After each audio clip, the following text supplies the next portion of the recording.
안녕하세요, 여러분. 지금부터 들려드릴 이야기는 한 남자가 인생의 저점에서 빛을 발견해 가는 여정입니다. 암흑 속을 헤매는 누군가에게 작은 희망이 되길 바라봅니다. 제 이야기가 마음에 드신다면 구독과 좋아요 꾹 눌러주세요. 여러분의 관심이 누군가에겐 삶을 지탱하는 햇살이 될 테니까요. 자, 그럼 시작해볼까요? 저는 1987년 서울의 평범한 집안에서 이남 1녀 중 장남으로 태어났습니다. 아버지는 소방관, 어머니는 은행원이셨죠. 비록 풍족하진 않았지만 넉넉한 사랑으로 가득한 어린 시절을 보냈습니다. 특히 할아버지는 제 인생의 나침반과도 같은 분이셨어요. 방과 후면 꼭 손잡고 동네 한 바퀴를 산책하시곤 했죠. 꿈과 희망, 사랑에 대해 알려주신 그 말씀들은 지금도 제 가슴 속에 고스란히 남아 있습니다. 모범생이던 저는 고등학교를 우수한 성적으로 졸업하고 경희대학교 경영학과에 진학했습니다. 밝은 미래가 펼쳐질 것이라 믿었죠. 그러나 예상치 못한 사건이 저를 덮쳤습니다. 제 인생의 지옥으로 떨어뜨린 그날, 대학교 2학년 동아리 MT에서의 일이었습니다. 술에 취해 시비를 걸어온 선배들과 말다툼이 붙었고 결국 폭행을 당하고 말았습니다. 정신을 잃고 쓰러진 저를 병원으로 실어 날랐을 만큼 심각한 상황이었죠. 가해자들은 솜방망이 처벌만 받고 끝이었습니다. 반면 저는 온몸은 멍투성이, 마음에는 깊은 상처만 남은 채 캠퍼스로 돌아와야 했습니다. 그들을 마주할 때마다 공포에 휩싸였고 불안은 점점 일상을 집어삼켰죠. 급기야 대학교 3학년 말 PTSD 진단을 받고 휴학을 선택할 수밖에 없었습니다. 밝고 활발하던 제 모습은 온데간데 없이 사라졌고 침울한 방 안에서 하루 종일 누워 지내는 것이 일상이 되어버렸죠. 엎친 데 덮친 격으로 할아버지마저 하늘나라로 가시고 말았습니다. 우울증으로 힘들어하는 손자 걱정에 마음 고생하시다 쓰러지신 거였죠. 내 잘못이야. 나 때문에 할아버지의 빈자리 앞에서 괴로워하던 저는 결국 대학교를 중퇴하기에 이릅니다. 가족들의 만류에도 아랑곳하지 않고 집을 뛰쳐나와 찾아간 곳은 술집이었습니다. 잊을 수 없는 그날의 폭행, 할아버지의 죽음. 제 앞길을 가로막은 시련들 앞에서 술로 현실을 잊고자 발버둥 치는 것 말고는 달리 방법이 없었습니다. 부모님이 보내주신 용돈으로 근근히 살아가던 시간. 언제부턴가 저는 백수가 되어 있었습니다. 대인기피증으로 취업은 엄두도 내지 못한 채 술에 의지하며 나날을 보냈죠. 어느새 20대 후반이 되어 있었습니다. 넌 대체 언제까지 저렇게 살 거니? 이 모양으로 우리 부모 될 거야? 가족들의 눈총과 잔소리는 날이 갈수록 심해졌습니다. 동생은 사회에 나가 멋지게 자신의 인생을 개척해 나가는데 저는 비교당하는 게 싫었습니다. 그들의 기대에서 벗어나고 싶었죠. 이런 인생이 대체 뭐가 의미가 있을까? 술에 취해 중얼거리던 그때 한 통의 비보가 저를 덮쳤습니다. 중마고 성민이가 20살의 나이에 생을 마감했다는 소식이었습니다. 충격과 슬픔에 빠진 채 떨리는 손으로 성민의 유서를 펼쳐들었습니다. 학창 시절 내내 괴롭힘을 당했던 그는 대학 생활에서도 좌절을 겪은 끝에 삶을 놓아버린 것이었죠. 아니야. 성민아, 이럴 순 없어. 목 놓아 오열하던 그 순간 제 모습이 성민과 겹쳐 보였습니다.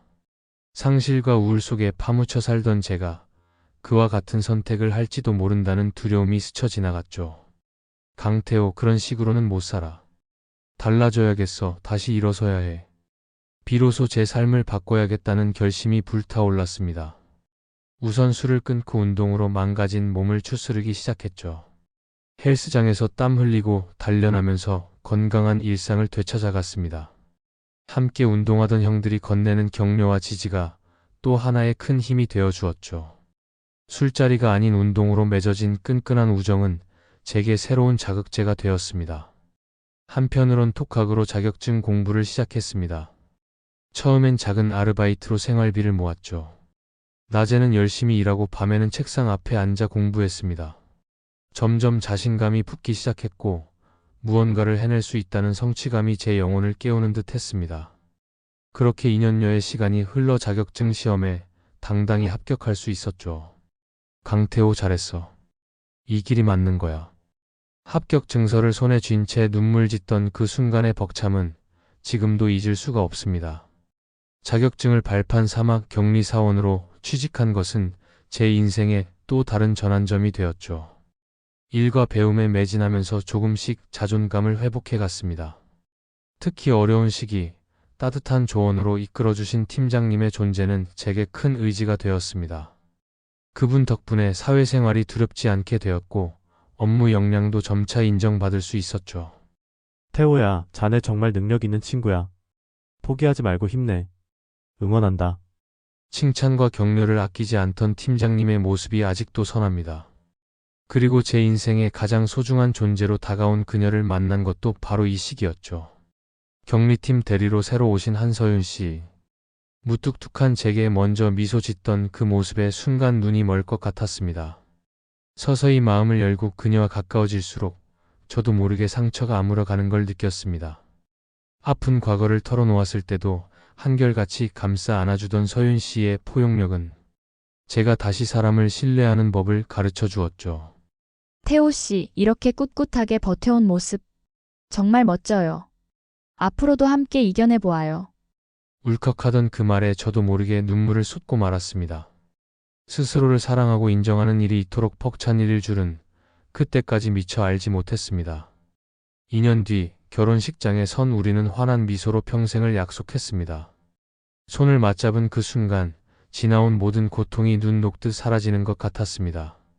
하지만 완벽해 보이던 제 인생에 다시 한번 시련이 닥칠 줄은 몰랐습니다. 5년간 근무하던 회사의 구조 조정으로 인해 실직자 명단에 이름을 올린 것입니다. 그렇게 열심히 일했건만 하루아침에 백수가 되고 말았죠. 다시 무너지는 듯한 좌절감에 휩싸였습니다. 이전 같았으면 술병을 집어들었겠지만 곁에 서윤이 있었기에 참을 수 있었습니다. 여보, 괜찮아요. 우리 다시 시작하면 돼요. 전 당신을 믿어요. 아내의 다정한 말에 힘을 얻었습니다. 주저앉지 않고 앞으로 나아가기로 결심했죠. 다시 이력서를 쓰고 자소서를 작성하며 새로운 기회를 노렸습니다. 그러던 중 세상에 제 이야기를 들려주고 싶다는 꿈이 피어올랐습니다. 무너질 뻔한 삶 속에서도 희망을 발견하는 법을 깨달은 제 경험이 누군가에겐 힘이 될 수 있겠다 싶었죠. 그렇게 방송통신대학 국어국문과에 입학해 글쓰기를 배웠습니다. 직장을 다니며 늦깎이 학생으로 공부하는 게 쉽지만은 않았지만 서윤의 응원 속에 즐겁게 해낼 수 있었죠. 우리 강 교수님, 오늘도 힘내세요. 당신이라면 할 수 있어요. 매일 아침 책상 앞에 앉은 제 뒷모습을 바라보며 말해주던 서윤. 제 꿈의 든든한 후원자였습니다. 그렇게 4년 학사 학위를 취득한 저는 본격적으로 글을 쓰기 시작했습니다. 처음엔 블로그에 제 이야기를 하나둘 풀어내는 것부터 시작했죠. 그런데 놀랍게도 공감의 댓글들이 이어졌습니다. 저도 그런 경험이 있어요. 이렇게 힘이 되는 글 써주셔서 감사합니다. 태호님의 이야기에 눈물이 났어요. 우리 모두 힘내서 살아갑시다. 수많은 응원의 메시지에 저는 더 열심히 글을 쓰게 되었고 소중한 독자들과 교감하는 기쁨을 만끽할 수 있었습니다. 그렇게 써내려간 원고들은 어느덧 한 권의 책이 될 만큼 분량을 채웠고 출판사의 눈에 띄어 데뷔작을 펴낼 수 있었습니다. 제 이야기를 엮은 책은 생각 이상으로 많은 분들의 공감을 얻었습니다. 힘겨운 시간을 이겨내며 삶의 진정한 의미를 발견해가는 과정이 독자들의 마음을 울린 것 같았죠. 책 출간 이후 강연 요청도 이어졌습니다. 대학, 도서관, 청소년 수련원 등 다양한 곳에서 제 경험을 나누며 희망의 메시지를 전하고 있습니다. 저는 오늘 이 자리에 선 것만으로도 큰 행운이라고 생각합니다. 포기하고 싶었던 순간마다 나를 지탱해준 건 바로 내일이 있다는 희망이었습니다. 청중들의 눈빛을 마주하며 저는 말을 잇습니다. 지금 힘든 시간을 보내고 계신 여러분께 말씀드리고 싶습니다. 내일의 태양이 반드시 떠오를 거라고요. 아직 가보지 않은 길을 향해 용기 내어 한 걸음 내디뎌 보세요. 포기하지 않는 한 우리에겐 무한한 가능성이 있습니다. 연단에 오를 때면 떠오르는 할아버지의 모습. 제가 다시 삶의 희망을 품을 수 있었던 건 그분의 가르침 덕분이었습니다. 어려서부터 제 손을 잡고 세상을 향해 당당히 걸어가는 법을 알려주셨죠. 하늘에서 지켜보고 계실 그분께 감사의 인사를 전합니다. 방황하는 영혼들의 길잡이가 되어주는 것. 그것이 앞으로의 제 목표이자 소명입니다. 누군가의 손을 잡아주고 포기하지 않게 푹 돋워주는 일. 그것만으로도 제 상처는 깊은 의미를 얻게 될 테니까요. 여러분께 남기고 싶은 이야기는 이것입니다. 우리는 살면서 수많은 선택의 순간을 맞이하게 됩니다. 때론 세상이 등을 돌리는 것 같아 절망스러울 때도 있죠. 하지만 잊지 마세요. 내일을 선택하는 것, 포기하지 않고 앞으로 걸어가는 것. 그것이 가장 큰 용기라는 걸요. 인생의 어둠 속에서도 빛나는 꿈을 잃지 않기를, 스스로를 사랑하는 법을 잊지 않기를 간절히 소망합니다. 제 이야기를 끝까지 들어주신 여러분, 정말 고맙습니다. 우리 다음에 또 만나요. 그때까지 각자의 자리에서 당당히 살아가는 여러분이 되길 바라겠습니다. 그럼 다음에 또 뵙겠습니다.